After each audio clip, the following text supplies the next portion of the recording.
Future! Bang! All right, well, welcome to episode 1 of what we are now calling the FutureBANG podcast. BANG is an acronym.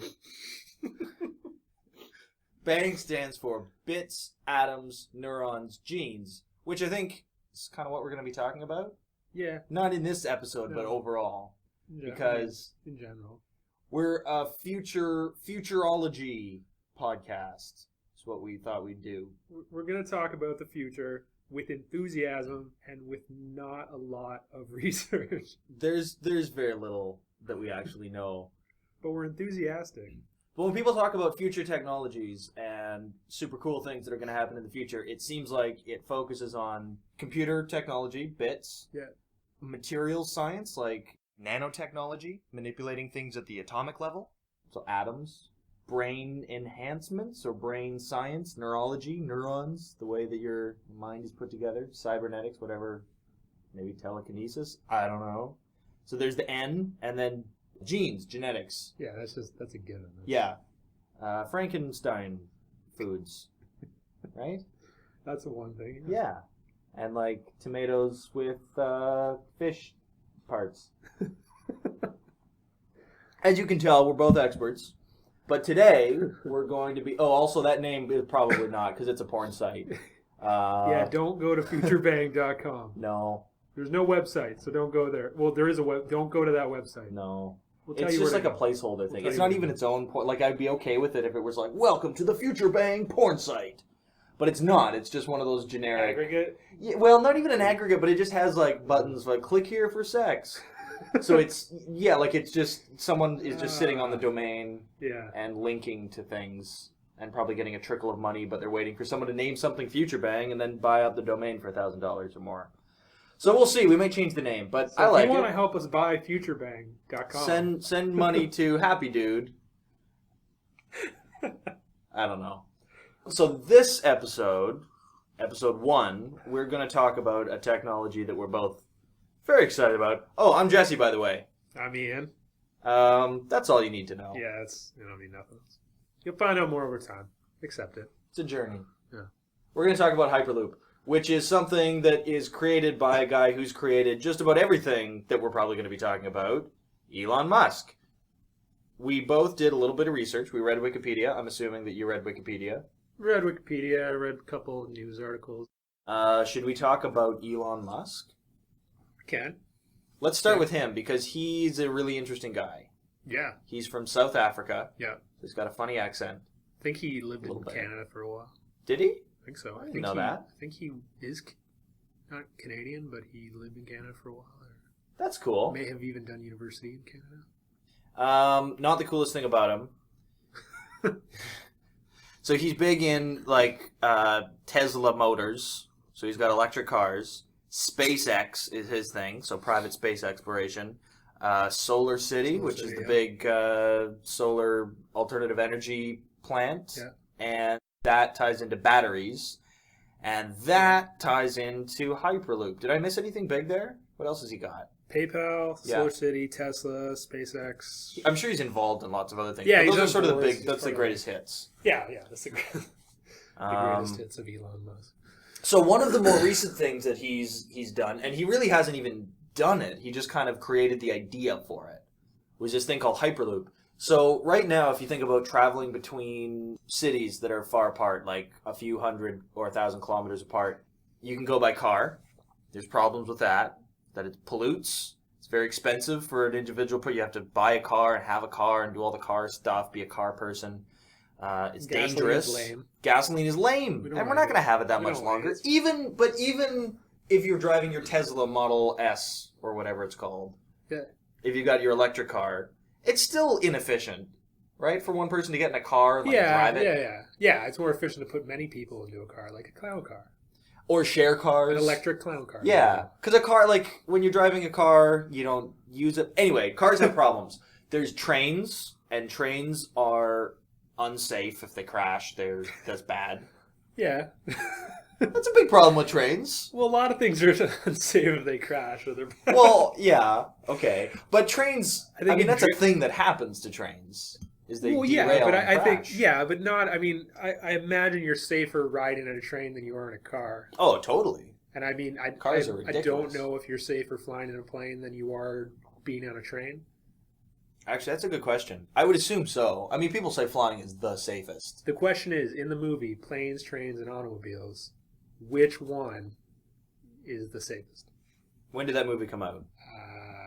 Late 80s, early 90s, Okay. somewhere around there. Does that have John Candy in it? John Candy and Steve Martin. Okay. Yeah. Which one did John Candy ride on? I think he was in all of them. Oh. Because he's dead, so he can't. Oh, If he was only in one of them, then. R.I.P. John Candy. Yeah. Okay. So trains, I mean, there's got to be problems with trains, right? Otherwise, we'd all be on trains all the time. Well, they're just slow. They're slow. They're That's slow. the thing. Of course, they're slow. Trains are slow. And They're cars slow. are pretty slow, too. Yeah. Cars and trains, But slow. they're slower. There's set places you have to go. Yeah. You don't, a car lets you stop anywhere you want. A plane gets you someplace faster. A train gets you places slower than a plane and doesn't let you stop everywhere like a car. So a train's in the middle of kind of like, it just doesn't do either of those things well enough. That's right. I those love are, trains. Those are three. Oh, yeah. You can I mean, see they the all have countryside as their it goes by. It's pros. wonderful. Those are three modes of transportation. The fourth one is boats, which we all know have no downside. I love boats. But Elon Musk said 4 is not good, 5 is a number that's good. And so he wanted to come up with a way to get from one place to another that's very fast. I guess he was inspired by a proposal to put a quote-unquote high-speed rail between LA and San Francisco. And it was going to be expensive and slow compared to other high-speed, like bullet train kind of things. And it was costing a huge amount of money. And he said, that's not good enough for California with all these smart people. So he invented or designed or came up with the idea for this thing that he calls the Hyperloop, which is not like any of those other 4 things. And it's better than all of them, if it works. Well, but right now, it's just a paper. The thing that I love about this, and this is the thing I love about Elon Musk, is I feel like they were talking about high-speed rail. They were talking about the maglev trains and wanting to get them in the U.S., wanting to set them up all along the West Coast, East Coast, connect the country. Yeah. And the complaint was like, well, it's so expensive, and it's gonna cost so much money, and it just was going nowhere. Yeah. And I feel like this happens in with automobiles, with space, with everything. Elon Musk comes in and he looks at the thing that currently they're trying to do that they can't do. Yeah. And then he just goes above it and wants to do something else, and makes it happen. He's good at going outside the box. Yeah. People say, here are the constraints of the industry that we're working in, and here's why we can't do what we want within those constraints. And he's good at removing the constraints or changing the game, I guess. Yeah. Yeah. That's what he does. So what is a Hyperloop? Well, it's a tube. Yeah. It's a vacuum tube. Yeah. It's got partial vacuum, what I was reading. So basically, imagine a giant tube and imagine a whole bunch of Dyson vacuums at the end. Yeah. Sucking in. Yeah, okay. The vacuum tube. It's a vacuum tube. It's descriptive.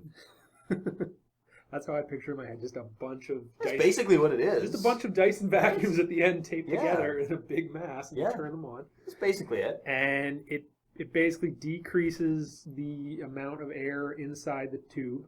Yeah. And then you're vacuum. Yeah.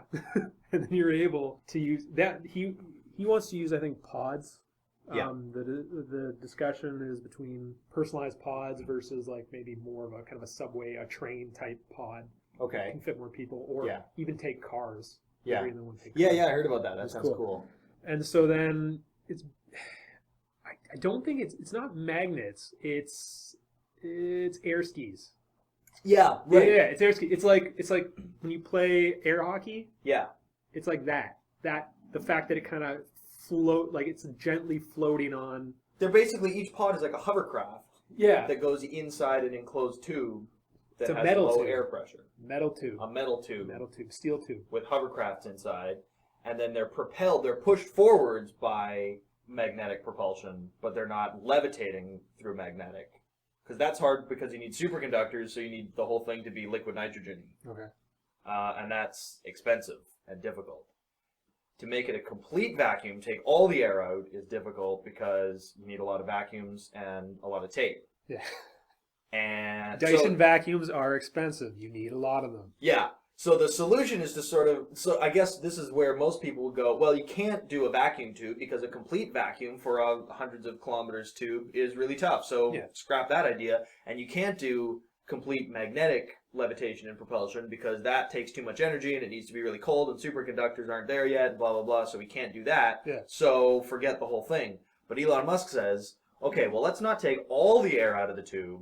This is making him not sound like a genius, but I feel like it is more of a genius. He's like, what if we only take some of the air out of the tube? If I can just take a quick step away from this and say one thing. What if we take only some of the air out of the tube?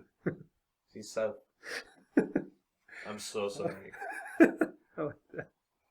Here's the thing. I feel like Elon Musk, I don't feel like anything he's done has been... He didn't create it in the sense that, like, he didn't come up with electric cars. He didn't come up with space, an independent space, and, like, private space. That was Einstein. Einstein came up with space. He invented space in 19. What if space? Back when there was just ether, right? It was the ether? Yeah. Actually, it's kind of true. He did kind of invent space in a way. All right. You heard it here first. Einstein invented space. So... it's almost like he doesn't come up with it. He doesn't invent it out of nothing. He just takes an idea that already exists and he's just like, well, what if we made, like, he makes a few tweaks because he understands all the physics and everything behind it, or he hires people who do. And he's like, what if we just do this and then make a little tweak here, a little tweak there? And then this idea that everyone kind of tosses aside was like, that can't happen. It's too expensive, or there's all these restrictions. He's just like, here you go. He's Tony Stark. Yeah, he's Tony Stark. He is Tony Stark, yeah. Yeah. No, I think that's a good description. So his tinkering thing was that you only take some of the air out of the tube, which is easier. And then if you put a big vacuum on the front of the pod, that sucks out the air just in front of the pod, which helps to to simulate a complete vacuum. But then now you've sucked in a whole bunch of air to your pod. Where does it go? Well, shoot it down the bottom. Yeah. And then you make a little hovercraft, or like an air hockey table, except an air hockey table, the air shoots up from the whole table. And with the pods, the air just shoots down from the pod. Yeah. So it's like a little hovercraft. And then it has no friction, and it can all the way from San Francisco to LA. And you just give it a little boost with magnets, and there you go. And then you're LA to San Francisco in like 35 minutes. 35 minutes. And that's kind of crazy. That's amazing. Now, here's where the podcast gets a little personal. We took a trip from San Francisco to LA years ago. And this is one of my favorite stories. Yeah. Maybe we'll cut this out. I don't know. But I kind of want to tell LA to San Francisco, because this is like when I read about Hyperloop. It's cool. The technology is super cool, and I want to live in this future because it's really Jetsons-y, right? Like, this feels like the future, having Hyperloops, and it even sounds Hyperloop. It sounds so cool. But really, I just think, like, we could have avoided that whole thing. So we drove from Vancouver. Then you wouldn't have the story. That's true. It's one of my better bar stories. So we drove from Vancouver to San Francisco. We had ourselves a nice little trip. But then we were going to a day-long conference in LA. And we didn't want to drive the whole way, so we thought, if we take a Greyhound, if we take a bus, which isn't even one of the four, it's kind of like a cross between a car and a train, but it's like bus doesn't even fit with the other, just a car? Okay. All right. It's a big car. I get, yeah, I mean, you could stop a bus anywhere like a car, but they stop at certain spots. Like a train.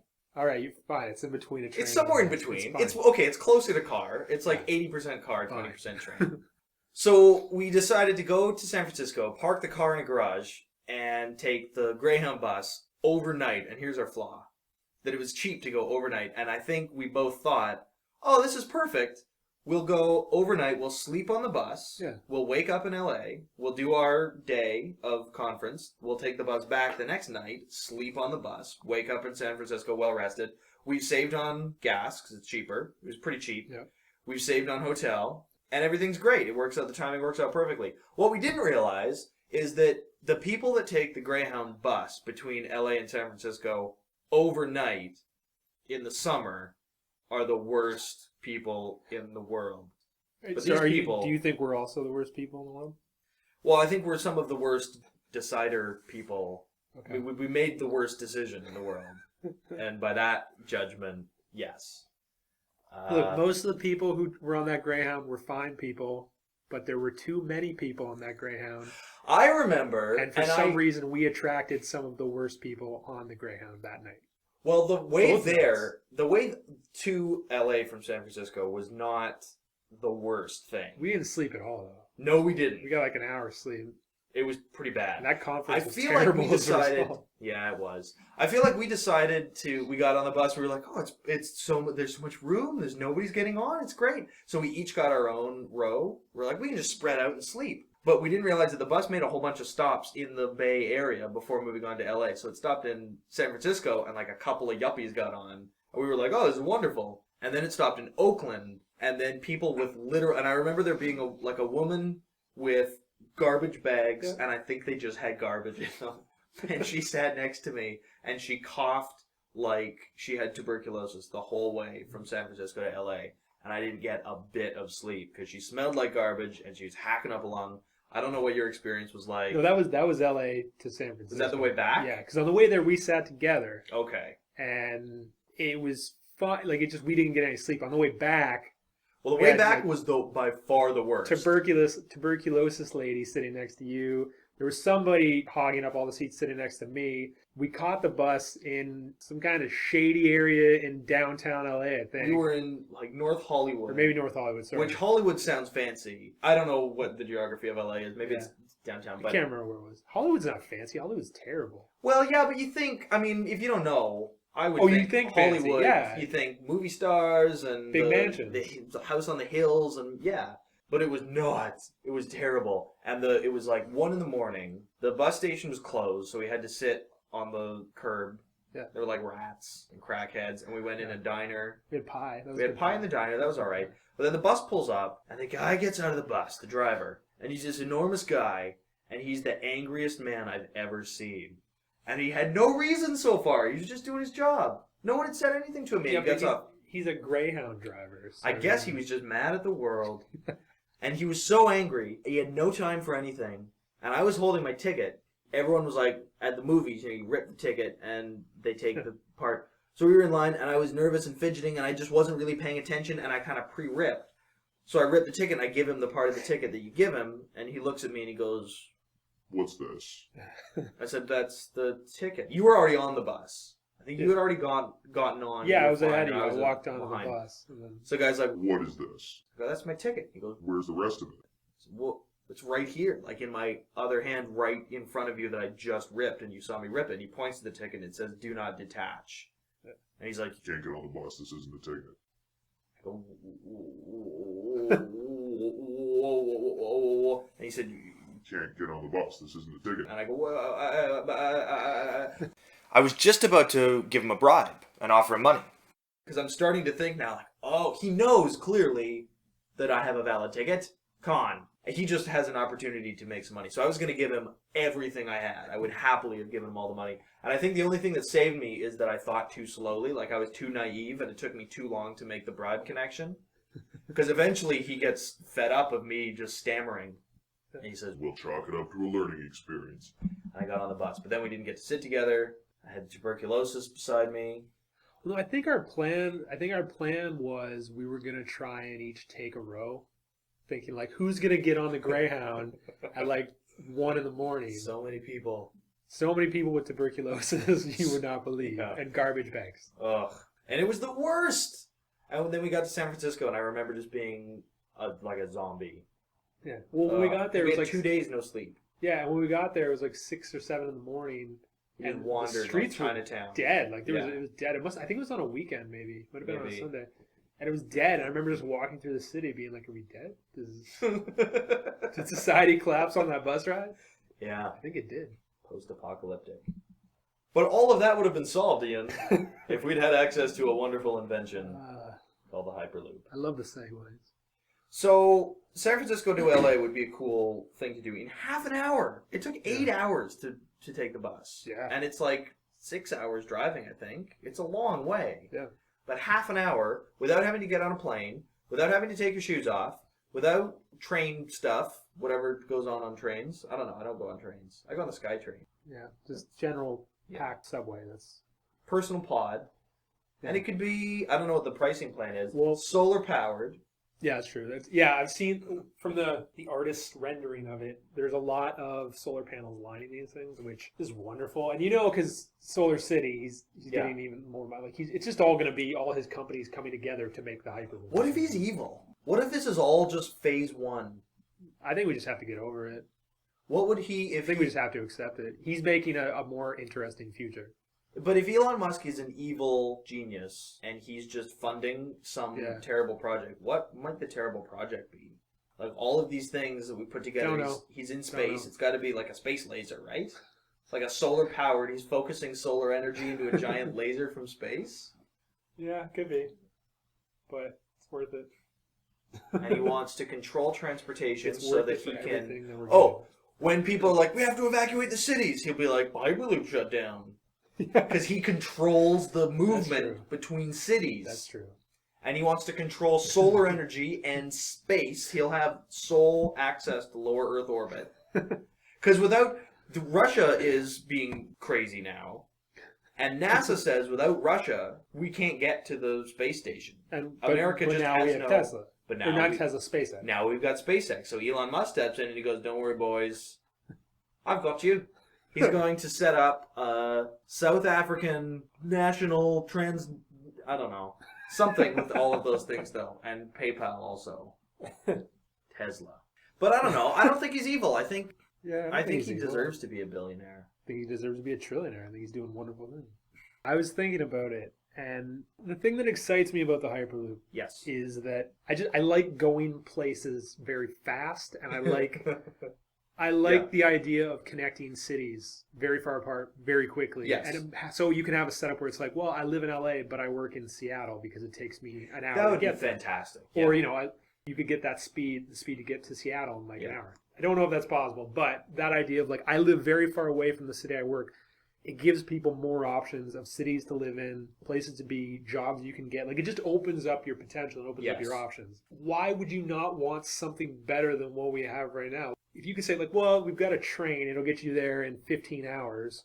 Or we have a Hyperloop, it'll get you there in, like, 2 hours. Like, I don't see why you wouldn't want that. Yeah. Where would you live and work if Hyperloops 100 years from now crisscross the continent and you could get from here in Vancouver to... I mean, if you could get 1,000 kilometers in half an hour. Yeah. I don't know exactly what the numbers are. But if commuting was... I mean, not from... Like, you can't get from LA to New York as a morning commute. I think that's not what Hyperloop is for.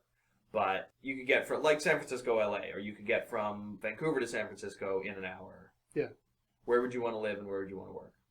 If we're just looking at the West Coast, I like living in Vancouver, so I'll stick with living in Vancouver. But I would love to be able to work in San Francisco or Silicon Seattle. Valley. Yeah, go down there. Portland. The thing that I like, beyond the work is just, like, I'm just going to hop on a 20-minute trip to Portland. Sure. Or like, we're going to go to San Francisco for the day. Yeah. Go get some saltwater taffy. Do you think any cities would be ruined by having people come in, like... In what way? You get riffraff from one city going and spoiling another one? I don't think so. I mean, each city kind of has its own culture, yeah, right? Yeah, cities would maybe blend a bit more. Like if... individual culture, but... If everyone from LA could just... go to San Francisco and just be there, would it kind of mess up San Francisco a little bit? Maybe, but no, I don't know. I mean, I think people will live where they live and work where and that'll, like you'll get some blending of culture, but I don't know. We're like cities are constantly evolving. You're constantly getting different blendings of culture with different groups coming in from different places. So yeah, I mean, all the LA people going to San Francisco or vice versa might be an issue to some extent, but people get over it. I guess so. And, like, you still have, like, it'll still be, well, I live in L.A., like, I just work in San Francisco. Or like, Sure. There'll be, don't worry, Jesse, there will still be Are we saying? Yeah, we can just say it's explicit. Okay. The little explicit tag. Okay. I won't say the other one. I don't know what the other one is. But I hope we find out someday. Maybe someday. On a very special episode of anniversary, the 100th episode. We find out what the really special word was for the first one. I'll say the word I'm not going to say. So yeah, That excites me. That I just love the idea of cities being connected. Yeah. And you being able to go from one city to another. Because especially in Ontario, where I'm from, you have Toronto, you have Ottawa, you have Montreal, you have these cities that are fairly close, but I mean, still too far. Like it's You still can't drive there for an afternoon. well, you can. It's kind of a long drive depending on where you're at. But like Ottawa to Montreal is an hour and a half, 2 hours. That's a long, yeah. So yeah, like, yeah, yeah. like You wouldn't go for lunch, pop over to another city because Yeah. they've got a really good sandwich place. you might if it's really good. Well, okay. I It'd be personally easier. would, Yeah. but some people some people may not like sandwiches that much. But like, yeah, okay. But yeah, I think that being like, and especially the Eastern Seaboard, where you have New York, Boston, Pittsburgh, Philadelphia, Washington. That's ripe for Hyperloop. Yeah, that's amazing. That just Yeah. connects all of them. And then you have to also, I mean, look at the rest of the world. Look at the Oh. ability to connect Europe. Look at the My ability God. to connect Asia and India, Africa. What could you put a Hyperloop underneath the water? That would go be underneath the ocean and amazing. go, across the ocean in same amount of time, I think, as a plane. I don't Yeah, pretty know much. how fast planes go, but I know that Hyperloop's supposed to be like 700-800 miles per hour. it's pretty if it can close pick to up that speed speed, of sound. it takes time to Yeah. get that speed. But Yeah. It's just below the speed of sound, so you don't have sonic booms. But I think it's, I mean, and again, the proposal for it that Elon Musk wrote, it's kind of an idealized thing, right? Like, chances are nobody's completed the project yet. We okay, don't- There's okay. Well, let's talk about what's going on. But we can't say that like, oh, we've got one. It works perfectly. No. We don't know yet. It hasn't been done. but he came up with it. Like I think it was last year, maybe 2 years ago, where he announced, like he's like, oh, Hyperloop. Like he announced this idea for the Hyperloop, and everyone was like, oh, Elon.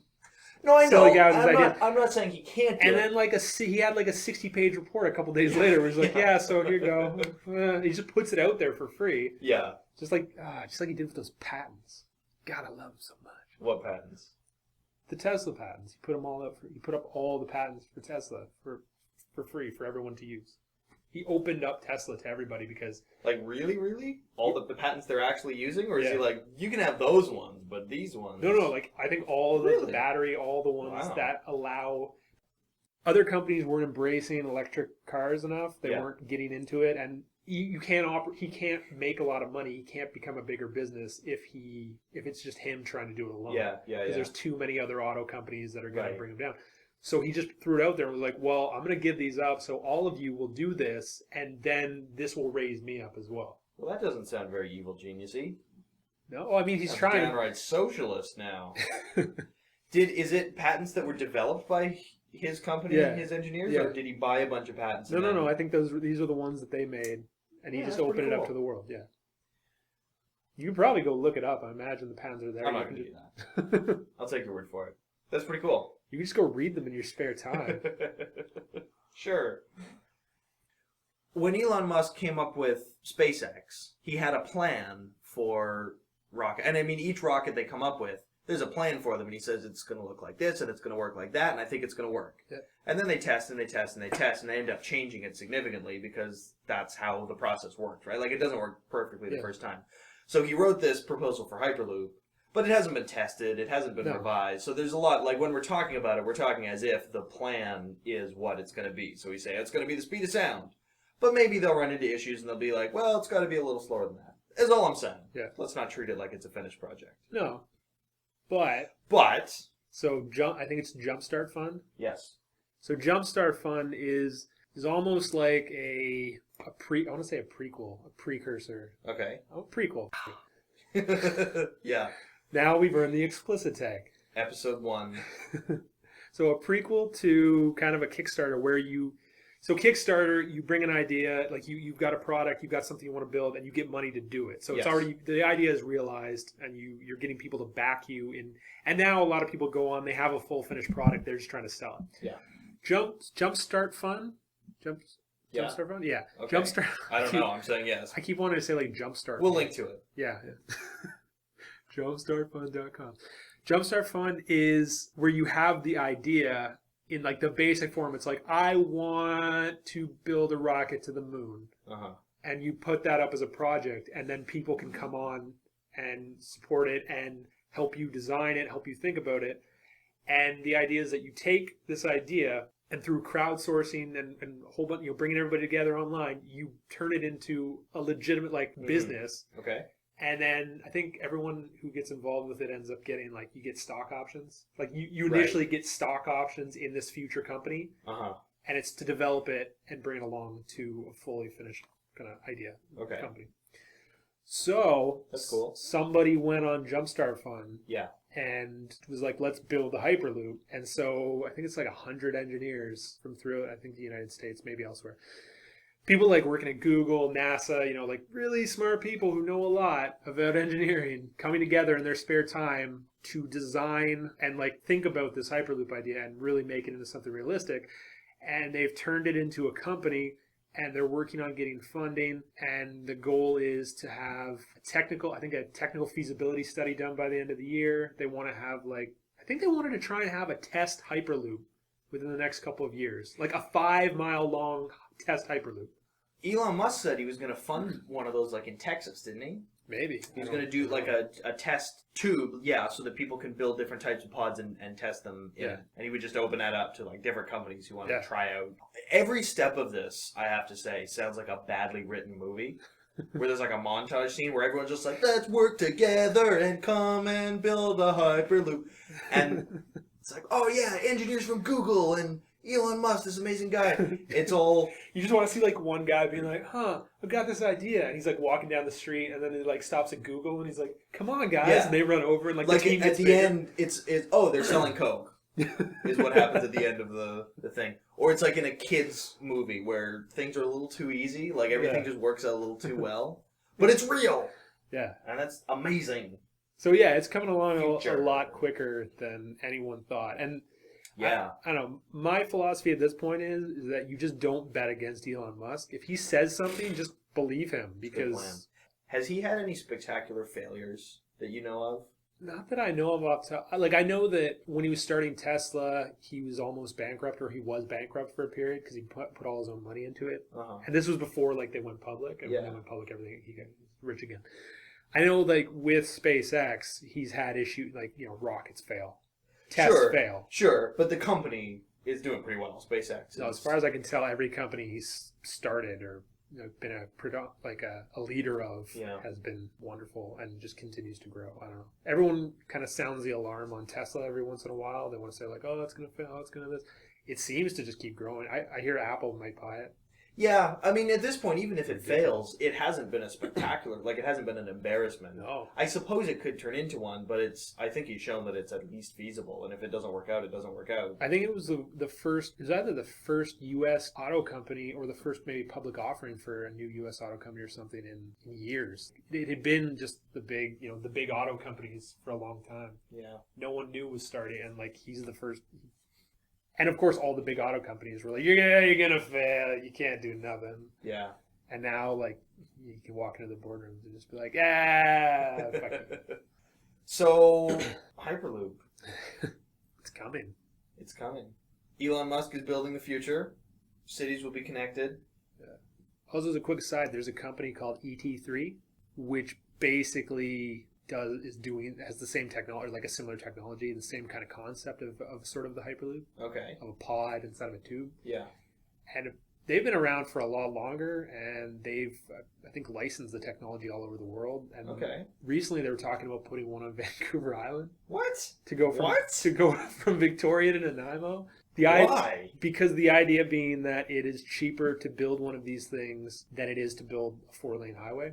Okay. I guess, or to build light rail or to build anything like that. And I don't know why. Why those two cities? I don't know why Vancouver Island. I don't know. I don't understand. Okay. But I read about it recently, and weird. Yes. And that guy gets no one knows about him. These have been around for way longer. Which is what I'm saying. Yeah. Elon Musk, he's kind of like Steve Jobs in that he comes to these things after they've already been invented in some cases. Yeah. And just makes them prettier and does a better job of it. What do you think his next project could be? Or what else? What's the limit for Elon Musk? Could he go into, he's done computery stuff. He's done materials-y stuff. Yeah. He hasn't done any biology stuff. Yeah, I don't know. Vertical farming? Episode 2. Maybe. Vertical farm. Dear Elon Musk, please fund my vertical farm. That'd be cool. Oh yeah, he could do cities like those mega cities in a city structures. Have you ever heard about those? No.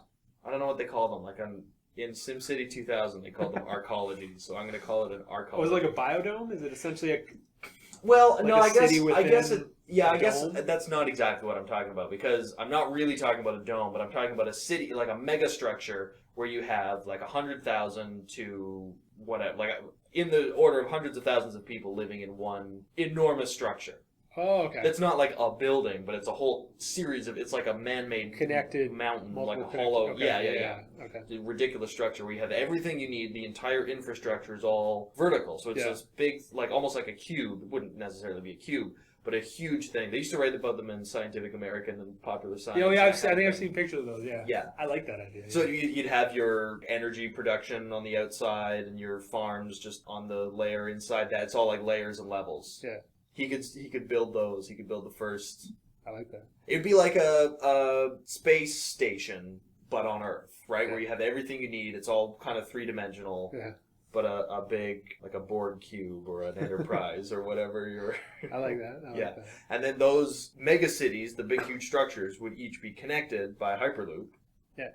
Then we have all of humanity would just shrink down to 1% of the space we take up now, and the rest of the world would be for, skiing. Once we get snow back. Yeah. Once we fix climate change and Yeah. get snow back, then Yeah. we can ski. And that ties in the farming aspect, because he'll Yeah. create the vertical farms. Yeah. His ultimate goal is just to make space stations for people. Yeah, I hope so. I think his ultimate goal is to get to Mars. Well, no. I don't think he has There's no an end ultimate- game. I don't think he's like, oh, I'm going to get here and then I'm going to stop. Well, at some point he's going to get old. At some point he's going to die. Well, Maybe. Well, maybe. Maybe. But maybe. I don't know. Maybe he'll bring genes into it as well, and Elon Musk will have the whole bang. Oh, man. If he got into the longevity. And he decides, listen, I've been working on all these projects, but I'm in my 60s now, and I'm starting to slow down, so I'm going to tackle that whole thing. I think he's probably secretly tackling that. He might be secretly tackling it. Maybe that's his evil genius plan, is live forever in some weird kind of Howard... Maybe he is like 70, 75. I love it. Anyway, this is the kind of thing you can expect from the podcast. We're talking about living forever. We're talking about cities in one enormous building, space stations. Let's talk about Mars. everything. We are very enthusiastic about the future and It's gonna about be- science and about it's gonna be technology, and Yeah. I think we are optimistic, and I think that we feel, we hear a lot about that. A lot of people are down on the future, and Yeah. those people are bad people, and you should not talk to them. And you should generally just stay away from them. Maybe throw tomatoes at them if you get a chance. I don't know. That's for you to decide. The thing that Be optimistic. what I think about the future is I am optimistic about it. I think it's important to be realistic about problems, because there's some problems, and climate change and that kind of thing. But that's wonderful. But to take those problems and instead, because you're right, there are a lot of people that look at it and go, "Oh, I'm glad I'm gonna die someday because man, the future is gonna be awful and It's like humanity is good. going to work. Oh, humanity's the problem." I think. Good. They should die and get out of the way. Well, the way I want to look at it Us, is, for the optimists. though there are problems, but we can solve them. Well, yeah, that's And the solving of the problem that's the core of humanity. I think that's where we shine as a species, is encountering these problems and solving them. And then the solutions to the problems might create more problems, but you know what we do then? solve those We problems. buckle down and solve those problems. I think we got bored before climate change, Yeah. and then climate change happened, and now we're more excited again. Yeah. I mean, not to trivialize it, but yeah. There's these... No, in a way, I sure. I don't want to say I'm happy about climate change or excited about climate. I just think that these huge problems that could very well be our downfall. Yeah. These are the things that drive us to create great things, to come up with the ideas that are going to change. These are the things that are going to bring us the new technologies, we need the new energy sources, just the new design, the new ideas. It makes us better. We are best when our back is against the wall. Yeah, I and agree we're, with that. We're facing some huge issue.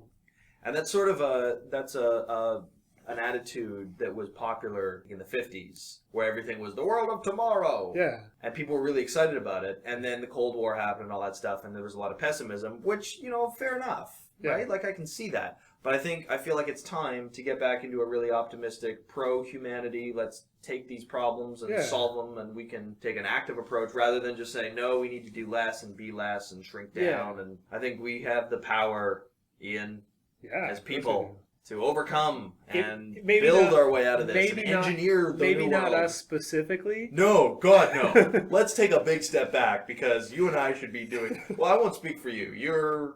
I'm doing things. You're doing lots of things. I don't know if any of them are going to go anywhere, but I'm doing things. You're doing lots of things. We're both doing things, but... I'm doing very little. What I'm saying, we're doing this. We're going to spread optimism about the future and technology. Yes. Podcasters Without Borders. Oh, cool. Let's do that. No, can you imagine trying to have like a not a festival, but like a World's Fair type thing now about like the future of tomorrow type thing? I feel like people would be so cynical, and there'd be so many articles being like cynical. Future bear. It's like CES. What's that? Consumer Electronics Show. Or like the Apple. Yeah, that sounds cool. The Apple stuff. Yeah. But then people go and tech writers are like, it's not as small as it could have been. Or they see 3D TV and they're like, give me stomachache. This is amazing stuff. Like, this is when 3D does make me a bit ill, but I'm not gonna you go ahead and build a 3D TV. I just maybe not buy it, but I'll buy something else. Yeah. Or I'll support something else. It's very exciting stuff.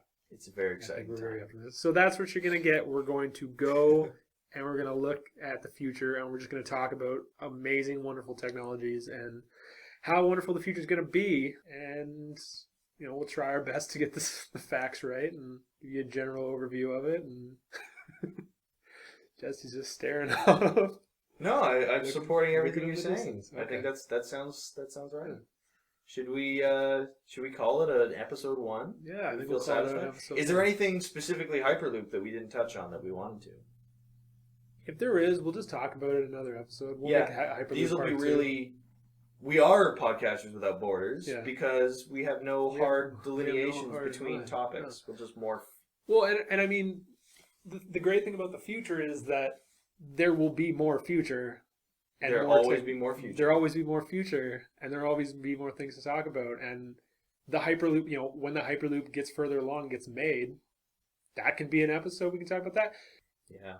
But anyways, we'll talk about that in the future. We'll talk about that in the future. Because there's always more future. You know what? There's not, though. The future's the one thing that there's never going to be more of. What? There's always more of the past. Right? Because, right now, there's a lot of future. But in the future, some of that future turns into past. Right. A little bit of it turns into present. Yeah, but that depends. Is the universe just constantly contracting and expanding, so time will... It's infinite. If it's infinite, then there's always more future. That's true. I'm trying to look at it as the glass half full. There's always more future. We'll think of the universe as a gigantic loop that comes in I was trying to make a Hyperloop reference. Yeah. Podcast over.